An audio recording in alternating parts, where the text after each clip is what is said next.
जय जय श्री जगन्नाथ, जय जय श्री जगन्नाथ, जय जय श्री जगन्नाथ।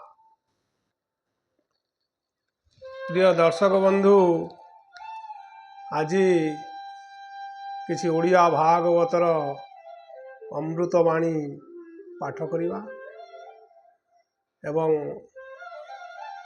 ये ओडिया भागवत हेउछि भगवानंकर मुख निसृत अमृतवाणी। यहाकू जी प्रतिदिन श्रद्धार सहित भक्तिर सहित पाठ करे बा पठन करे से ये कलिजुग भवसागर निश्चित भाव मुख्य प्राप्ति हेब एवं भगवत ओडिया भागवत श्रद्धार सहित प्रतिदिन पाठ करंतु एवं यहाकू दैनंदिन जीवन रे उपयोग करी निज जीवन को सार्थक करंतु। चलंतु देखिबा ये ओडिया भागवतर किछि अमृतवाणी। ओम नमः भगवते वासुदेवाय। ओम नमः भगवते वासुदेवाय।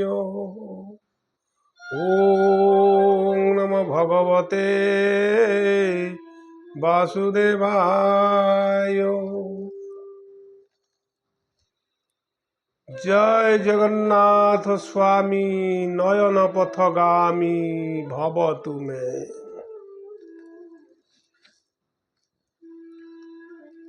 प्रथमे विष्णु का वंदना आरंभ करी। मंगलं भगवान विष्णु मंगलं मधुसूदन मंगलं पुंडरीकाक्ष मंगलं गरुड़ध्वज। माधव माधव वाक्यं साधव साधव हरि स्मरन्ति साधव नित्यं सर्वकार्यसु माधवं। ओम कृष्णाय वासुदेवाय हरये परमात्मने प्रणत क्लेशनाशाय गोविंदाय नमो नमो।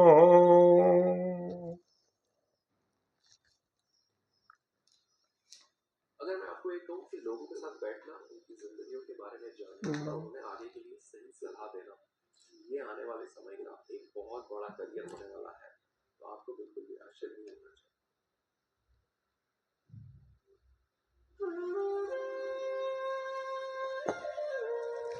चलंतु देखिबा आज ये शुभ मुहूर्त रे किछि भगवानंकर अमृतवाणी पाठ करिबा।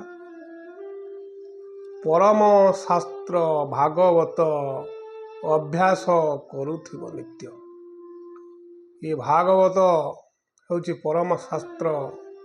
आपको प्रतिदिन श्रद्धार सहित बा भक्तिर सहित जे पाठ करे बा श्रवण करे निश्चित भाव रे कली कालरू से मुख्य प्राप्ति हब बा मुख्य पाइब। चलंतु देखिबा।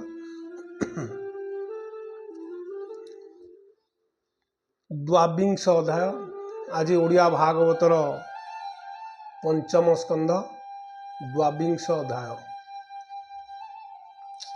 राज उवाच भोमुनि एथिरे तदंत जानिले जीवई प्रतीत आदित्य देव यथोचिते मेरु प्रदक्षिण करन्ते। द्वादश शशांक सन्मुखे भोग करन्ति से प्रत्यक्षे आदित्य गति व्याघ्रतरे तहिरे केमन्ते संचरे। येणु तो मोर संशय भूमुनि तदंत जे को ওং নমো ভগবতে বাসুদেবায়।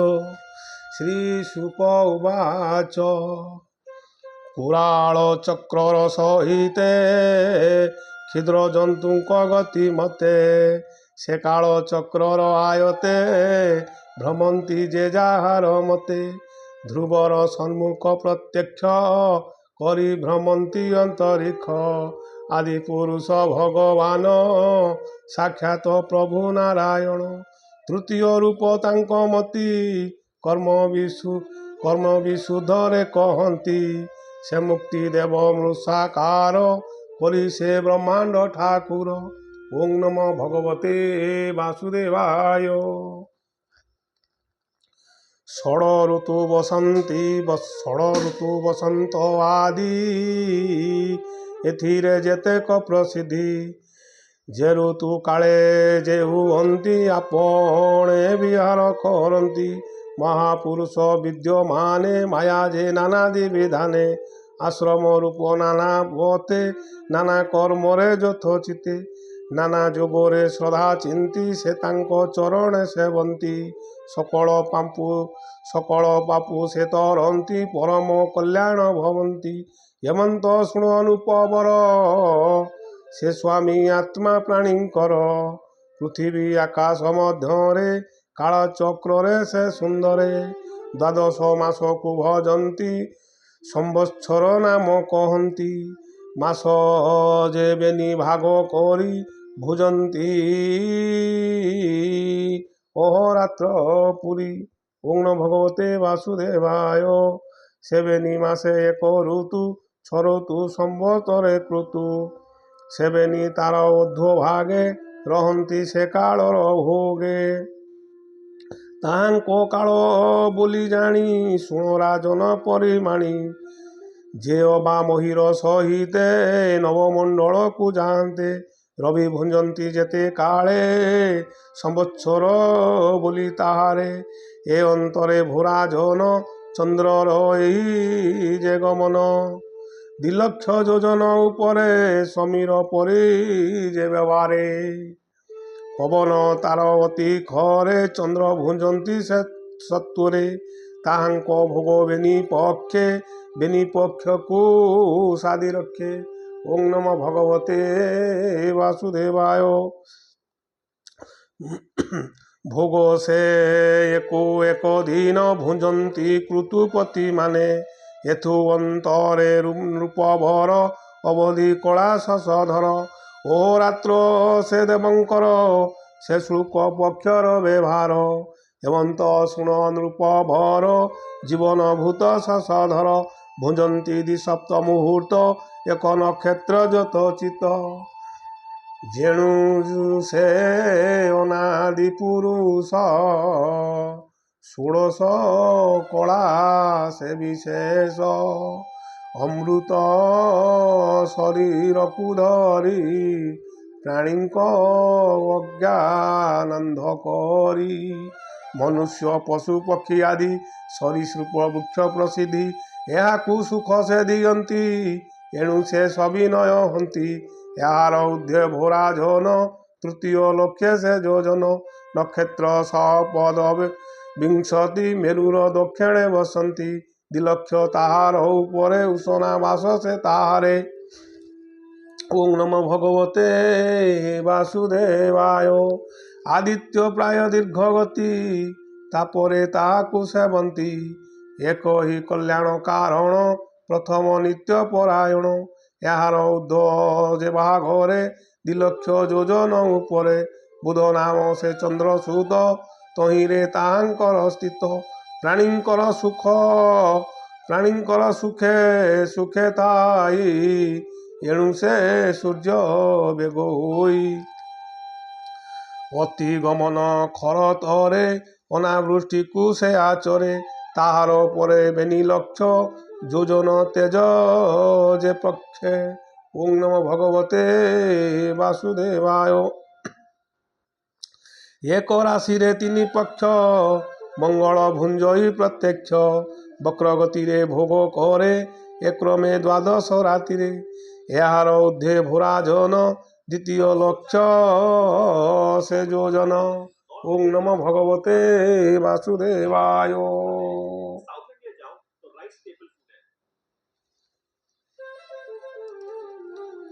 तहि अछंती बृहस्पति देवंक पुरोहित हुंती एक राशि से बरसे भोग करती से संतोषे से बृहस्पति भगवान ब्राह्मण कुलर कल्याण जेबे से वज्रवती होई कदर्य फलकु दियई तौ दिलक्ष योजन रे तई अछंती शनिश्चरे एक राशि भोग तार 30 मास नृपवर असप्तमते भोग होई अर्धेक तेमंत भोजई यार उपरे राजन 11 लक्ष योजन ऋषिंक वास से ठारे से कृपा करती प्राणी रे लोक भावन शेष कल अशेष करुणार मूल